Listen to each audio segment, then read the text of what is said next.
अस्सलाम वालेकुम दोस्तों, उम्मीद करता हूँ तमाम दोस्त खैरियत से होंगे। दोस्तों फैसला आज भी नहीं हो सका और आईसीसी एक बार फिर जो है ना बैकफुट पे चला गया है और बांग्लादेश को जितनी तारीफ़ की जाए, बांग्लादेश को जितनी दाद दी जाए, मैं यकीन जाने कम है कि बांग्लादेश ने डे वन से जो स्टांस लिया है और जो वो अपने मौक़िफ़ पे खड़े हुए हैं। उन्होंने कहा किसी का बाप भी हमें नहीं हिला सकता।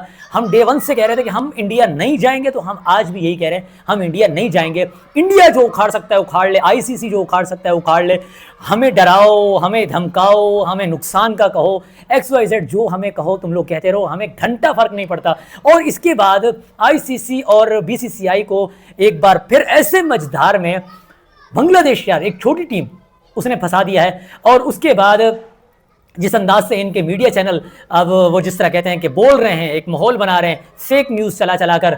और पहले तो इन्होंने कहा बांग्लादेश को यूं नुकसान होगा, फिर ये होगा वो होगा, मतलब ये कि तरह तरह का मंजन इन्होंने बेचने की कोशिश की। कल की खबर थी कि जी आईसीसी ने कहा है कि अगर बांग्लादेश नहीं आया तो हम स्कॉटलैंड को डाल लेंगे। अब तक की ये न्यूज़ है कि बांग्लादेश को एक बार फिर 24 घंटे का टाइम दे दिया गया है कि आप सोचें, आप गौर व फिक्र करें, आप अपने बोर्ड से बात करें, आप अपनी गवर्नमेंट से बात करें, आप जो करना चाहते करें, किसी तरीके से आप वर्ल्ड कप में आ जाएं। लेकिन यहाँ दाद देनी पड़ेगी मोहसिन नकवी को। मोहसिन नकवी, मुझे लगता है कि मोहसिन नकवी ने यह ठान ली है कि मैं बांग्लादेश का साथ नहीं छोड़ूंगा।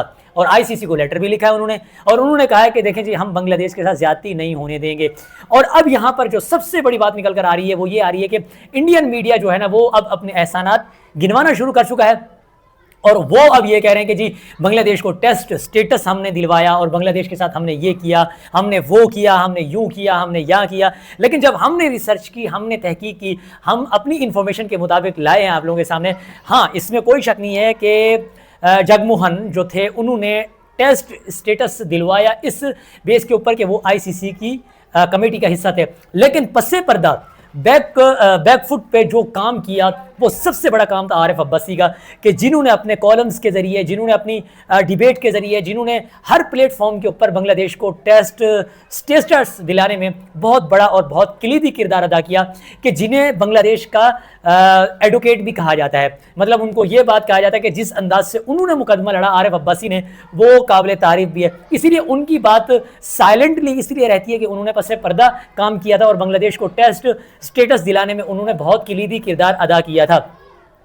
अब यहां पर आईसीसी क्या करने जा रहा है? अब आईसीसी सोच रहा है कि बांग्लादेश को अभी जो उन्होंने फाइनली अल्टीमेटम दिया है वो ये दिया है कि जी आप आए या ना आए, आपने खेलना है या नहीं खेलना, लेकिन सिचुएशन एक ही है, आपको इंडिया में ही खेलना पड़ेगा। अब यहाँ पर बांग्लादेश का क्या मौक़िफ़ आता है? अब तक जो बांग्लादेश ने अपना मौक़िफ़ इख्तियार किया उसके ऊपर 100%, वो कहते हैं 10 में 10% नंबर दिए जाएंगे बांग्लादेश को। वो अड़ गया है, फिल वक्त तो अपनी बात पर अटक के रह गया है कि उन्होंने कहा आप कुछ भी कहें, हम इंडिया में आकर नहीं खेलेंगे। मैंने कल भी अपने वीडियो में कहा था कि इंडिया में जाना चाहिए बांग्लादेश को। अब ये देखें, इंडिया जो है ना वो पूरी तरीके से इनके तलवे चाटेगा, इनको अपने अब्बू वाली जो है ना सिक्योरिटी देगा और हर तरीके, क्योंकि जाहिर सी बात है किसी एक खिलाड़ी के ऊपर भी कोई बात आती है, कोई इस तरह का माहौल बनाने की कोशिश की जाती है, सबसे पहले तो इंडिया की थू थू होगी और इंडिया के अंदर खिलाड़ी और सवाल उठाएंगे और बांग्लादेश का जो मौक़िफ़ है वो और स्ट्रॉन्ग हो जाएगा। जी हम कह रहे थे ना सिक्योरिटी थ्रेट है, तो ये तो मेरा ज़ाती मौक़िफ़ है। अब देखिए ना कि अब बांग्लादेश जिस अंदाज से अब हमारे बारी पे भी यही लोग यही कह रहे थे कि पाकिस्तान को यूं हो जाएगा, पाकिस्तान को ये हो जाएगा, लेकिन कमाल स्ट्रेटजी उस वक्त बनाई मोहसिन नकवी ने और कमाल उसने अपना माहौल बनाया और जिस अंदाज से वो लेकर चला, आज उसी के बेस पे, उसी वजह से बांग्लादेश के सामने घुटने टेकने पड़ रहे हैं इंडिया को, जो अपने आप को क्रिकेट का माई बाप समझ रहा था। और अब ये कल की डेडलाइन एक बार फिर आ गई है और हम भी इस तमाशे को पूरे तरीके से कवर कर रहे हैं। और दूसरी क्या आप लोगों के साथ बात ये करनी थी, हाँ एक और बड़ी खबर ये आने वाली है कि पाकिस्तान का भी जो है ना वो T20 का स्क्वाड अब तक नहीं आया और पता नहीं पाकिस्तान क्या सोच रहा है। अब तक मतलब ये कि तमाम टीमों ने अपने स्क्वाड अनाउंस कर दिए, पाकिस्तान बैठा हुआ है, पता नहीं किस इंतज़ार में है। देखते हैं अब क्या होता है और बांग्लादेश के इस स्टांस के ऊपर आप लोगों की क्या राय है? कमेंट सेक्शन खुला हुआ है, कमेंट लाजमी कीजिएगा। वेल डन बांग्लादेश, लगे रहो इस तरीके से, फैसला आपके हक में ज़रूर आएगा और तब आएगा जब आप अपनी इज़्ज़त अपनी निगाह में पहले खुद करेंगे, उसके बाद आपकी इज़्ज़त होगी और उस वक्त आपकी दुनिया तक आवाज़ पहुँचेगी और आप अपनी बात मनवाने की कोशिश करेंगे। अब यहाँ पे आईसीसी के पास कोई सिचुएशन नहीं है।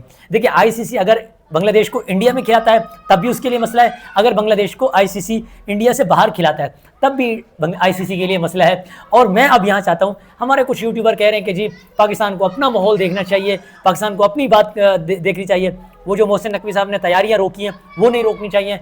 इन पागलों को नहीं पता कि जब आप किसी के साथ खड़े होते हैं, अब ये कहेंगे कि जी इससे पहले बांग्लादेश हमारे साथ कौन सा खड़ा हुआ, वो आप बात बिल्कुल साइड में रख दें। अभी आप ये ना सोचें कि बांग्लादेश हमारे साथ खड़ा हुआ या नहीं हुआ। अब आप पाकिस्तान इस पोजीशन में है कि पाकिस्तान जिस बोर्ड के साथ खड़ा होना चाहे पाकिस्तान खड़ा हो सकता है। पाकिस्तान का अपना एक मेयार है, पाकिस्तान का अपना एक वकार है, और पाकिस्तान अब डंके की चोट पे किसी की सपोर्ट भी कर सकता है और किसी की मुखालफत भी कर सकता है। अब पाकिस्तान क्रिकेट बोर्ड के अंदर इतनी जान आ चुकी है, और ये जो अब पाकिस्तान क्रिकेट टीम की तैयारियों के हवाले से है उसके ऊपर कोई हतमी फैसला अब तक आया नहीं है कि क्या मोहसिन नकवी साहब ने रोक दिया वाकई पाकिस्तान क्रिकेट बोर्ड को कि जी अपनी वर्ल्ड कप की तैयारियां ना रखो। अब ऐसा ऐसा फुरकान भट्टी कह रहा है कि टीमें जो है ना वो बांग्लादेश पहुंचना शुरू हो गई है, सॉरी इंडिया पहुंचना शुरू हो गई है, तो हो गई। लेकिन जब आप कोई मौक़िफ़ इख्तियार करते हैं, जब आप किसी के साथ खड़े होने की बात करते हैं, तो वो जिस तरह कहते हैं कि मुश्किल घड़ी में कौन किसके साथ खड़ा होता है, वो जिस तरह कहते हैं कि एक कतरा पानी का दिया हुआ भी याद रहता है। अगर आज मुश्किल इस घड़ी में हम बांग्लादेश का साथ देंगे तो कल बांग्लादेश हमारा साथ भी देगा, क्योंकि मुश्किल घड़ी है, आसान नहीं है यहाँ बांग्लादेश के लिए फैसला करना। और देखिए जब आप किसी ताकतवर को झुकाने की बात करते हैं ना, जो अपने आप को खुद ये समझ रहा हो कि मैं ही सब कुछ हूँ, तो जो मैं वाली बात होती है, तो तब आपको अपना कलीदी किरदार अदा करना पड़ता है, जो पाकिस्तान क्रिकेट बोर्ड इस वक्त बांग्लादेश के साथ मिलकर कर रहा है। अब मुझे लगता है कि पाकिस्तान का ये जो मौक़िफ़ है काफ़ी हद तक मोहसिन नकवी साहब का जो स्टांस है वो बांग्लादेश को कहीं ना कहीं फेवर करेगा। अब इसका 24 घंटे के बाद क्या रिजल्ट आता है, कल इस पर फिर हम आपके साथ एक और डिबेट में जुड़ेंगे। तब तक के लिए अल्लाह हाफ़िज़, पाकिस्तान जिंदाबाद।